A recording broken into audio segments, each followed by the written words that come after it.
passages caused great thunderings and lightnings to rend the thick, darkened sky, all heaven and earth being made hot. The seas were loosed from their cradles and rose up, pouring across the land. There was an awful shrilling, trumpeting, which outpowered even the howling of the unleashed winds. Men, stricken with terror, went mad at the awful sight in the heavens. They were loosed from their senses and dashed about, crazed, not knowing what they did. The breath was sucked from their bodies, and they were burnt with a strange ash. And then it passed, leaving earth enwrapped within a dark and glowing mantle, which was ruddily lit up inside. The bowels of the earth were torn open in great writhing upheavals, and a howling whirlwind rent the mountains apart. The wrath of the sky monster was loosed in the heavens. It lashed about in flaming fury, roaring like 1,000 thunders. It poured down fiery destruction amid a welter of thick black blood. So awesome was the fearfully aspected thing that the memory mercifully departed from man. His thoughts were smothered under a cloud of forgetfulness.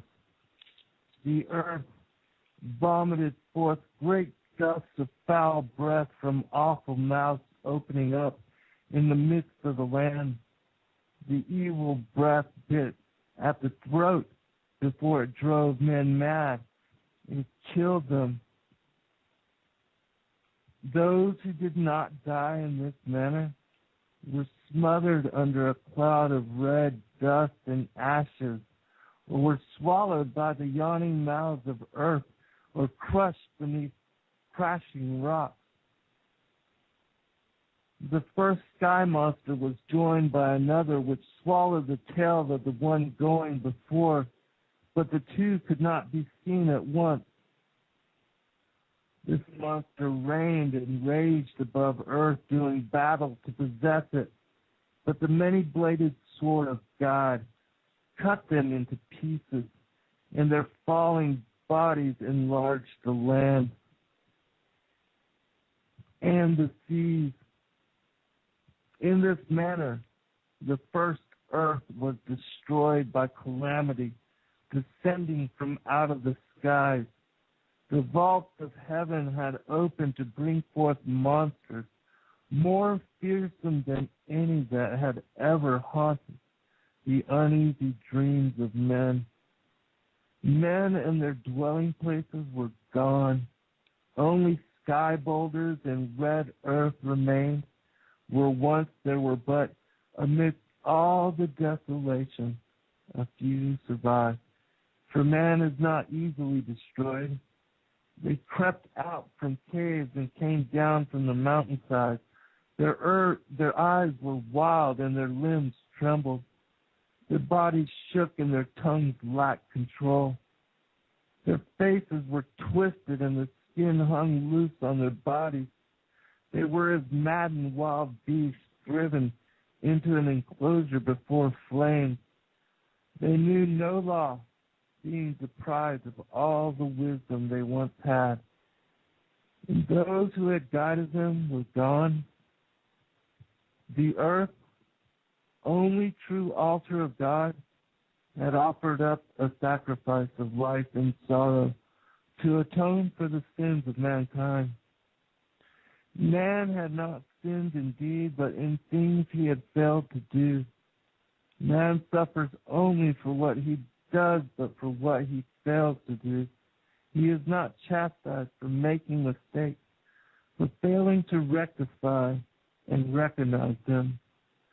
The great canopy of dust and cloud, which encompassed earth, enshrouding it in heavy darkness, was pierced by ruddy light, and the canopy swept down in great cloudbursts and raging storm waters.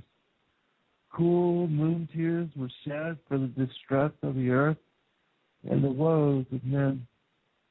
When the light of the sun pierced the earth, piercing its shroud, bathing the land in revitalizing glory, the earth again knew night and day, for there was now times of light and times of darkness. The smothering canopy rolled away, and the vaults of heaven became visible again to man. The foul air was purified, and new air clothed the reborn earth, shielding her from the dark, hostile void of heaven. The rainstorms ceased to beat upon the faces of the land, and waters stilled their turmoil. Earthquakes no longer tore the earth open, nor was it burned and buried by hot rocks. The land masses were reestablished in stability and solidity, standing firm in the midst of surrounding waters. The oceans fell back to their assigned place, and the land stood steady upon its foundations. The sun shone upon land and sea, and then life was renewed upon the faces of the earth. Rain fell gently once more, and clouds of fleece floated across day skies. The waters were purified, and the sediment sank, and life increased in abundance. Life was renewed, but it was different. Man survived, but he was not the same. The sun was not as it had been, and the moon and a moon had been taken away. Man stood in the midst of renewal and regeneration, and he looked up into the heavens above in fear, for the awful powers of darkness and destruction lurking there. Henceforth, the placid skies would hold a terrifying secret, but man found the new earth firm and the heavens fixed. He rejoiced, but also feared, for he lived in dread that the heavens would again bring forth monsters and crash about him. And when men came forth from their hiding places and refuges, the world their fathers had known was gone forever. The face of the land was changed, and earth was littered with rocks and stones, which had fallen when the structure of heaven collapsed. One generation groped in desolation and gloom, and as the thick darkness was dispelled, its children believed they were witnessing a new creation. Time passed, memory dimmed, and record of events was no longer clear. Generation followed generation, and as the ages unfolded, new tongues and new mouths replaced those of the old. Alan, do you want to comment? Well, I look at everything outside of the word as a type of novel format, but I couldn't really refute what you're saying to be anti-biblical, because you look at Genesis 1 and 2, and it's in 2 it says the earth was without form and void. If you take that to the Hebrew, it can mean that it was destructive, laid waste, that it became a desert. So there's many, many different ways to look at Genesis. I think it would be closed-minded to say that any of us knows exactly what happened prior to Genesis 1 and 2. I'm open to possibilities. I've researched it somewhat, and I don't believe the world to be 6,000 years old. I think that dinosaurs did roam the earth here much longer than that. I believe that there was earth ages prior to this, whether it was angelic or human. I'm not really sure. It's not something that I would really be preaching or trying to force on anyone. I would just exhort everyone to keep an open mind and to look at this as an extremely interesting passage. In Jeremiah 4:23, it says, I looked on the earth, and behold, it was formless and void. That's tohu and bohu. That's exactly what is being spoken of in Genesis 2. It said, I looked on the mountains, and behold, they were quaking. And on the hills moved to and fro. I looked, and behold, there was no man, and all the birds of heavens had fled. So there was birds prior to that. Birds of the heavens can speak of demonic creatures as well, metaphorically in the Gospels. And I looked, and behold, the fruitful land was a wilderness, and all the cities were pulled down before the Lord in his fierce anger. So what Jeremiah is seeing here is either to take place in the future or to take in place prior to Genesis 2, or it's cyclic, and it will take place in both those instances. So I'm open to just to seek this and learn more about it. Highly interesting. Well, I think it just, it's interesting in that it just adds to, because nowhere else have I found anything written about the destruction of the first world age. And I talk about that in my book, and I have this particular passage in my book as well when I'm talking about, and I bring out 2 Peter as well, too. But I do believe, like you, that the first world age, the spiritual world age, I feel that it was destroyed, and that the Lord destroyed it because the angels had corrupted it so completely that that the Lord had to destroy it. And like with him wiping out the hybrids with the flood, that was also a destruction. But Kevin, you want to comment? Yeah, I perfectly agree with the 3 world ages then, as you well know, and Brother Allen. And I just want to make known, just so people don't think that we're divisive on this issue. My standpoint is just from the not from the third world age context, but as far as, and I want to stipulate this just so people don't think that we're arguing with each other, but as far as the camps of the Niburu Rahab are concerned, the Planet X are concerned, I don't want people to think that the world is going to, and there's a lot of people in those camps that we need to reach, Brother Z and Brother Allen, that really are falling for this, that a planet is going to come and crush the planet Earth and and destroy it, and that's my standpoint on this. The rest of what you are speaking of, as far as what you just read from the Kolbrin Bible, is not even relating to what I was saying, talking about earlier. So yes, I do wholeheartedly believe in those 3 world ages, and I think that nails it right there in those first paragraphs that you read. But I want to let folks know that to be very weary when it comes to the Planet X or the what's being sold to us as the destruction of our planet, because our Father never told us that He would destroy the Earth. And I you know what, I got to get a hold of that. Kevin, I got to get a hold of that, Cole. Let's focus here, man. Let's focus on the topic. I got to get a hold of that Kolbrin Bible. I can tell you that. Planet X, but let's focus on what I'm covering as far as what I'm reading. So yeah, I think it nails. I'm going to continue on. This is chapter 3. It's called The Flood of Atuma. And I'm not going to read the full entire description of this particular account, only up until a certain part, but just the very beginning of it. This particular part talks about a partial flood that was brought on to destroy the Tower of Babel, and that they were creating all that. And again, I don't give any credence. I'm just reading what it says. I'm not saying that this is biblical, that this is scriptural, that this is in truth fact. I'm not making any of those claims. I'm just reading what it says and giving you a chance to hear it. Brother Z, can I ask you a question, without judging the work. So just, when you were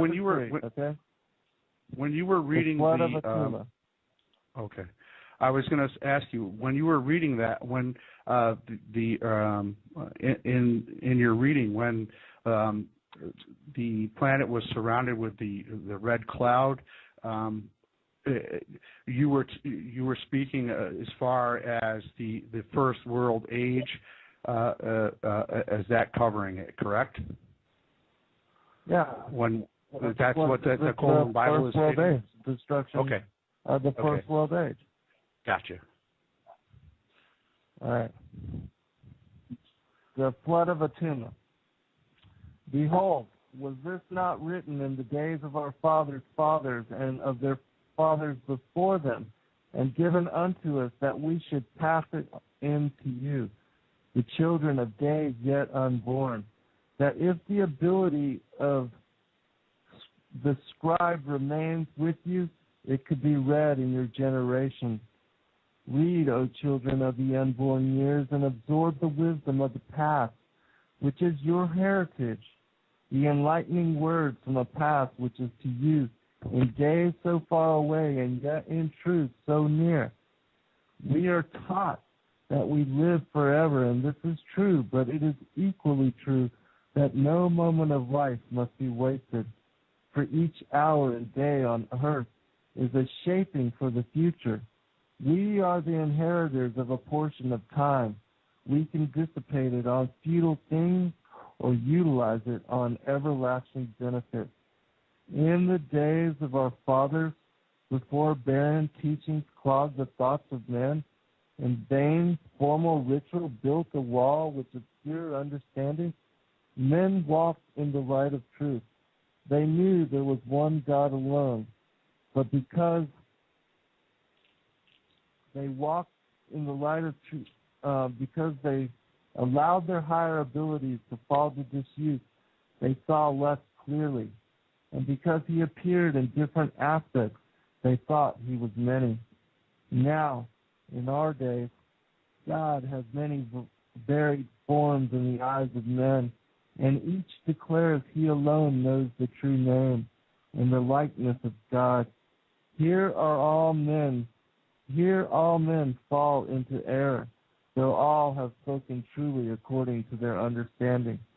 But truth can never bow to the limited understanding of man. The comprehension of man must expand to grasp it. In olden times there were spawned great monsters and beasts in fearful form, with frightful gnashing teeth and long ripping claws. An elephant was but a cat in comparison with them. Then, because of heavenly rebellion and turmoil and terror overwhelming the hearts of men, the Great One hardened the face of the land, which had become unstable, and the beasts were changed to stone. This was before times when the destroyer was still slumbered in the upper vaults of heaven. Thus it is written in the record of Belshazzar, in those days the people were wicked. And though the wise men among them gave many warnings of the wrath to come, they would not listen. And such is the way of the wicked. So it came about that the chastening spirit became stirred up against them, because of the odor of wickedness arising from the earth. For her nostrils abhor the smell of evil. This is a smell no man can know. For as the hounds know the smell of fear, which no man can detect, so can other beings know the smell of wickedness. The great floodgates which are above the earth were all open, and thus the floodwaters rose up to cover the land, and great rainstorms lashed down. The winds could no longer discover their destination. The people left the plain of Shinar and fled up into a great mountain rising above the flatland. And here, near the summit, they camped, feeling themselves secured. The wicked mocked, saying, "No water can ever reach up here, for there is not enough of it, heaven or on earth." And still the waters rose ever higher, and the mouths of the wicked were silent. The priests of the people danced and chanted in vain, and performed rituals to appease the wrath above. There came a period of quietness, and then the gateway to the heaven, wherein the chief of interpreters might commune with the other realm. What's interesting to me about this particular story is that in the book of Jubilees, there's a mention of a partial flood. And I think it's only a couple scriptures long, but I do remember that there was a mention of a partial flood, and so I'd never seen that or read that anywhere else, and so I saw that here. Path leaving earth enwrapped within a dark and glowing mantle, which was ruddily lit up inside. The bowels of the earth were torn open in great writhing upheavals, and a howling whirlwind rent the mountains apart. The wrath of the sky monster was loosed in the heavens. It lashed about in flaming fury, roaring like 1,000 thunders. It poured down fiery destruction amid a welter of thick black blood. So awesome was the fearfully aspected thing that the memory mercifully departed from man. His thoughts were smothered under a cloud of forgetfulness. The earth vomited forth great gusts of foul breath from awful mouths opening up in the midst of the land. The evil breath bit at the throat before it drove men mad and killed them. Those who did not die in this manner were smothered under a cloud of red dust and ashes, or were swallowed by the yawning mouths of earth, or crushed beneath crashing rocks. The first sky monster was joined by another, which swallowed the tail of the one going. Its passages caused great thunderings and lightnings to rend the thick, darkened sky, all heaven and earth being made hot. The seas were loosed from their cradles and rose up, pouring across the land. There was an awful shrilling, trumpeting, which outpowered even the howling of the unleashed winds. Men, stricken with terror, went mad at the awful sight in the heavens. They were loosed from their senses and dashed about, crazed, not knowing what they did. The breath was sucked from their bodies, and they were burnt with a strange ash. And then men and their dwelling places were gone. Only sky boulders and red earth remained, where once there were, but amidst all the desolation, a few survived. For man is not easily destroyed. They crept out from caves and came down from the mountainsides. Their eyes were wild and their limbs trembled. Their bodies shook and their tongues lacked control. Their faces were twisted and the skin hung loose on their bodies. They were as maddened wild beasts driven into an enclosure before flames. They knew no law, being before, but the two could not be seen at once. This monster reigned and raged above earth, doing battle to possess it. But the many-bladed sword of God cut them into pieces, and their falling bodies enlarged the land and the seas. In this manner, the first earth was destroyed by calamity, descending from out of the skies. The vaults of heaven had opened to bring forth monsters more fearsome than any that had ever haunted the uneasy dreams of men.